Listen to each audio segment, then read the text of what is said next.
Why do you feel like you cannot be able to achieve the same dream or the same thing that you think that you can achieve in the West? Why do you think that you cannot achieve it in Africa? How do you feel like Africa is not worth, living? Sometimes I will say that this kind of slavery kind of mentality that was inserted in us, is still growing day in, day out inside of us. That is why when an African sees somebody that comes from the West, they feel like this person is superior over them. I don't know if I'm to say it is a inferiority complex. We don't know who we are, and we don't embrace ourselves. We don't appreciate ourselves. We don't appreciate our own. Africa is a blessed country. It's a blessed continent. Let nobody deceive you. Let nobody kid you. Africa is a blessed continent. Africa is one of the richest continents. Africa is a land of opportunity. The opportunity that you have here in Africa, you can't find it anywhere in the West. Never, never, never. You can't. The opportunity that you have here in Africa, you can't find it anywhere in the West. The only problem that we have in Africa is bad leadership. If we can be able to put the right people in power, trust me, the Westerners will be running to come down to Africa to live. Even as it's happening now, it's already happening now, because they understand the fact that Africa is the future. So is a Westerner get to understand that Africa is the future?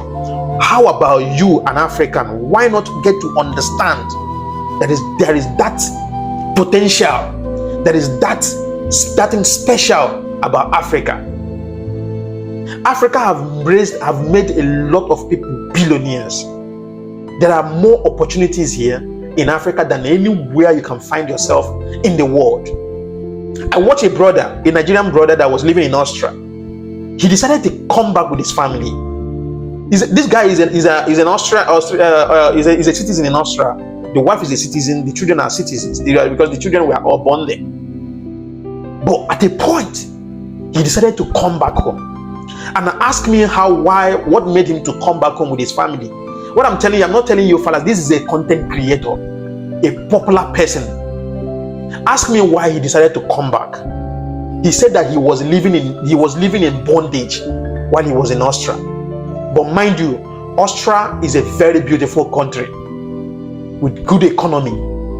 Ask me what could make this man feel like he's in bondage. First of all, he said that his house where he lives, he used to pay 2,500 euro every month. Now he pay electricity bill, he pay gas bill, he pay a trash bill, he pay for internet bill, he pay every kind of bill, pay taxes and everything. At the end of the month, at the end of the day, at the end of the expenses, this guy will spend nothing less than 4,000 euro. And the question is, how much is his salary? He was only making money from content. That was what was helping him to raise money to solve all these problems, and decided to come back home because the bills was too much. This is the story of a lot of people in diaspora, in America, in UK, in Europe, all the rest in the West. This is the story of millions of them, but they cannot summon courage to come out to speak up. You know why? Because they are already having that superiority complex against people living in Africa. They always see themselves like they are on the top. They are superior over people living in Africa, so they can't come out to tell you their predicament and how they feel. So they would rather choose to swallow it and die in silence. But this brother decided to come out and express himself and decide to bring his family back home, knowing fully well that Africa is the future. And right now, ask me, what is he doing? He's doing real estate business. This is one of the reasons why I tell people, a successful businessman in Africa is far wealthier than a medical doctor living in America, because the kind of taxes we pay here, the kind of taxes you pay there, you don't pay it in Africa. We have opportunity. We have a lot of opportunities, business opportunities. There's no limitation. But in the West, there is a limitation. There are some certain things you cannot do. If the more you become wealthy, the more taxes that will be imposed on you. If you have 10 houses in America, just like, for instance, I have an American friend who owns houses in America. Every single year, one of his houses in Oregon, he pays nothing less than, I think, $12,000 for property tax. That is for property tax alone. That is his own house where he's living. Property tax, he pays about $12,000. So how can you use Africa to compare West? How? Yeah, we understand the fact that the system works.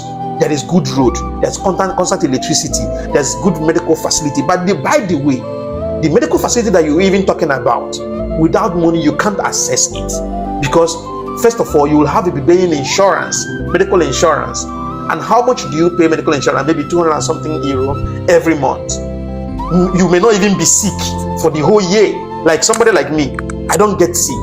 I can easily live for 2 years without even drinking medicine, or 1 year without drinking medicine. If I'm drinking, maybe it's just paracetamol because of headache or something.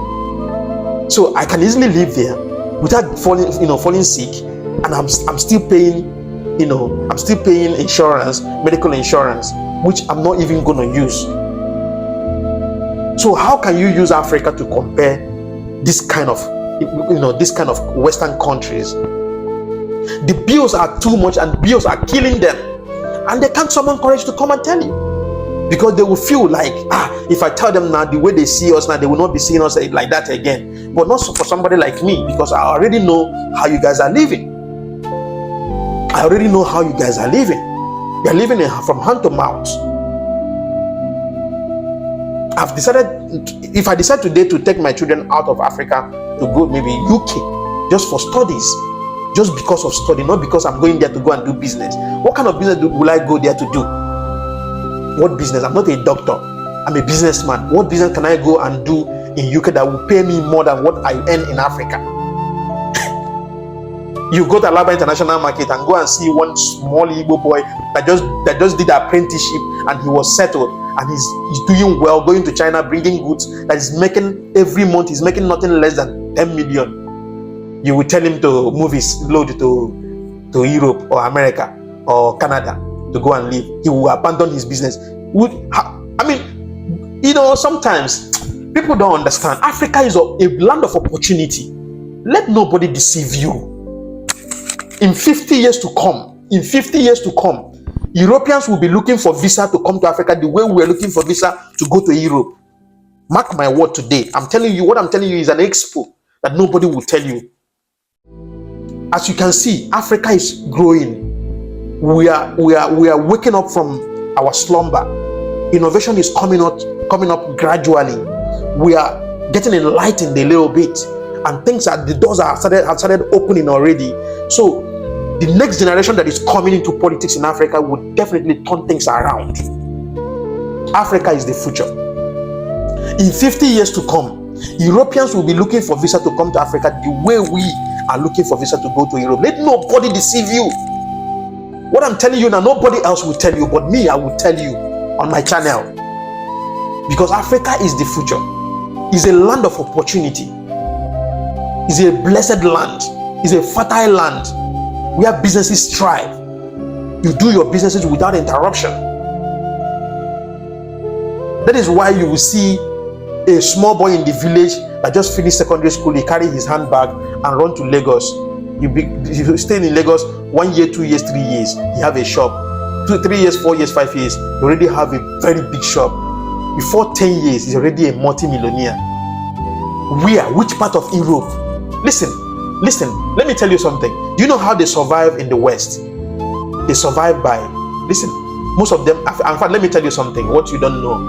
Everybody living in the West, 90% are civil servants. 90% are living on salaries. Okay, let me not lie. 80% are living in salaries. 80% are living on salaries. Then 20% are, company owners, innovators, developers and all that. But 80% lives on salary. Now, how will you think that a salary earner will become a multi-billionaire tomorrow? Because everybody in the West are all working. People work. But in Africa, people are thinking of how to create. People are thinking of how to. You see, the bad leadership that we're even complaining, the bad leadership are also helping to shape the people, waking the people up, making people to understand the importance of innovation and development. I don't know if somebody is getting to understand me. So, like I said, in the nearest future, Europeans will be looking for visa the way we are looking for visa to go to Europe right now. Europeans will be, not just only Europeans, Westerners, both America, Canada, UK, Australia, whatsoever, they will be looking for visa to come to Africa. I'm telling you, let nobody deceive you. Africa is waking up. Africa is coming up. That is why people like Ibrahim Traore, that is, doing these wonders in Burkina Faso. A lot of them are coming up. If you can see, you see the revolution. I said it many times on my live stream. There is a wind of revolution that is blowing across Africa. And this wind of revolution will definitely bring change to Africa. Right now, as we speak, it's happening in Tanzania. It's happening in Cameroon. It's happening in, happened in Mali, happened in Niger, happened in Chad, happened in Senegal. Because Senegal diplomatic revolution happened in Guinea, happened in, name them, Gabon. So definitely, Africa is the future. Thank you very much, and see you guys in the next one. Thank you.